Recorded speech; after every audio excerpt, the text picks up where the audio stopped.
Pemirsa, kecelakaan lalu lintas di kilometer 58 Tol Jakarta Cikampek seakan menjadi alarm peringatan bagi seluruh pihak untuk mengutamakan keselamatan, selalu berhati-hati dan melakukan evaluasi terkait pengaturan lalu lintas selama mudik Lebaran. Untuk itu kami ajak Anda kembali melihat apa saja fakta-fakta terkait peristiwa laka maut tersebut agar dapat menjadi pembelajaran bagi kita bersama demi mudik yang lebih aman, nyaman dan selamat sampai dengan tujuan. Terkait dengan kejadian kemarin pemirsa, tepatnya adalah pada tanggal 8 April 2024 atau 2 hari jelang Idul Fitri yang mana masih masuk dalam periode puncak arus mudik.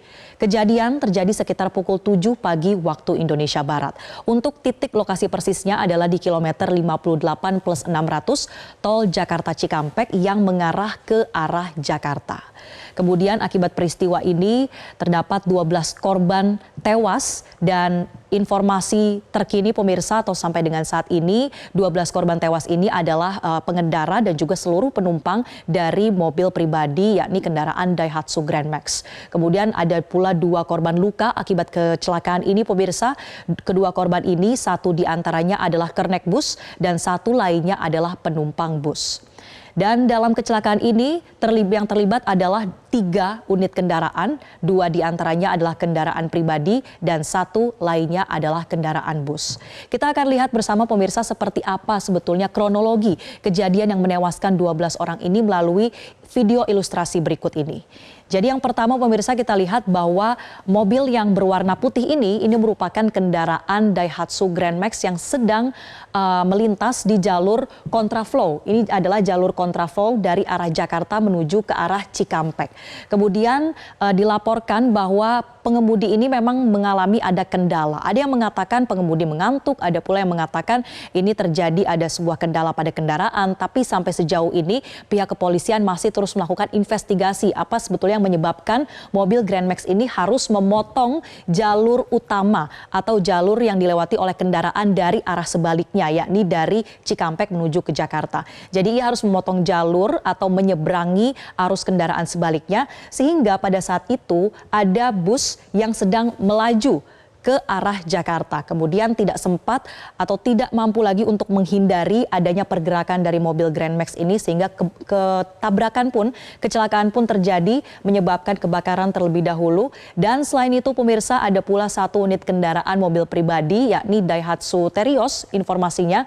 Ia pun tidak dapat menghindari kejadian kecelakaan di depannya dan turut menabrak bus yang berada di depannya. Jadi kira-kira kronologinya seperti itu pemirsa, tapi untuk sejauh ini terkait dengan penyebab pasti kecelakaan masih dilakukan upaya investigasi oleh petugas gabungan. Kemudian kita juga akan lihat pemirsa terkait dengan penanganan korban dari kecelakaan lalu lintas ini, di mana sampai dengan saat ini seluruh korban atau upaya evakuasi sudah selesai dilakukan di TKP dan untuk korban meninggal dunia dilakukan upaya identifikasi untuk mengetahui identitas pasti dari para korban melalui proses postmortem di mana petugas dari tim DVI Polri mengumpulkan data-data seperti pemeriksaan DNA, ciri-ciri fisik dan juga barang bawaan milik korban menjadi petunjuk-petunjuk untuk memastikan identitas dari korban. Barulah kemudian nanti untuk proses diserahkan kepada pihak keluarga korban. Pihak petugas juga membuka ada posko antemortem di RSUD Karawang yang dibuka untuk keluarga korban. Di posko antemortem ini nantinya pihak keluarga juga bisa membawa data-data seperti misalnya identitas korban yang dimiliki oleh keluarga, barang-barang milik korban atau keterangan-keterangan bukti-bukti yang bisa mengonfirmasi bahwa korban kecelakaan adalah anggota keluarga mereka. Sehingga nantinya bisa diserahkan kepada pihak keluarga. Selain penanganan bagi para korban, saat ini yang juga menjadi fokus dari petugas terutama kepolisian, KNKT dan juga Kementerian Perhubungan adalah melakukan investigasi untuk memastikan penyebab pasti kecelakaan. Jadi kalau sudah dipastikan apa penyebabnya, ini tentu akan membantu nantinya upaya evaluasi untuk penerapan rekayasa lalu lintas serupa di kemudian hari. Dan selain itu juga pihak petugas terutama dari pihak kepolisian memberikan sosialisasi keamanan berkendara selama mudik yang lebih digencarkan lagi. Tentunya karena ini mengingat masih masuk periode mudik atau nanti akan ada puncak arus balik yang terjadi, jadi tentu sosialisasi masih sangat diperlukan.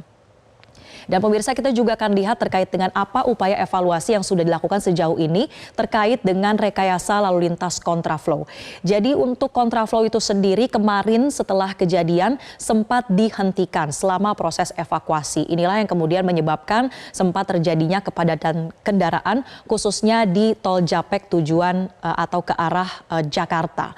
Lalu setelah proses evakuasi selesai, olah TKP juga selesai, kontraflow kembali dibuka khususnya untuk kilometer 47 sampai kilometer 70 tol Japek, tapi dengan sistem buka tutup. Artinya kalau sudah tidak diperlukan adanya kontraflow, maka kontraflow akan ditutup dan jalur ini dapat beroperasional seperti normalnya.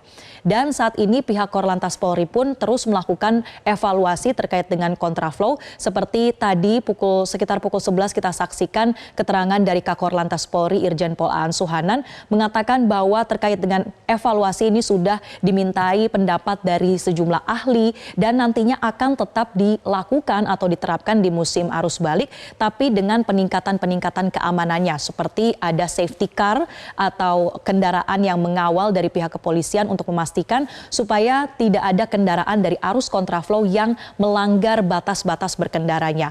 Selain itu juga dipastikan bahwa kecepatan maksimal ini harus ditaati oleh para pengemudi yang berada di arus kontraflow. Selain mengevaluasi sistem kontraflow ini, pemirsa, Kapolri Jenderal Listio Sigit Prabowo mengatakan bahwa pihaknya juga akan menggencarkan upaya screening kondisi kesehatan pengemudi hingga mengimbau agar pemudik mengutamakan keselamatan. Kita simak pernyataan selengkapnya berikut ini. Terkait dengan kendaraan-kendaraan umum, telah dipersiapkan berbagai pelayanan, apakah itu terkait dengan masalah tes urin, kemudian tes kesehatan, di mana tes urin untuk mengecek adanya penggunaan atau ada kandungan narkoba atau tidak, kemudian alkohol, dan juga kesehatan dari pengemudi itu sendiri, sehingga pada saat membawa penumpang semuanya dalam keadaan prima. Namun di sisi lain, tingkat kelelahan ini juga. Jelajahi cara baru mendapatkan informasi. Download Metro TV Extend sekarang.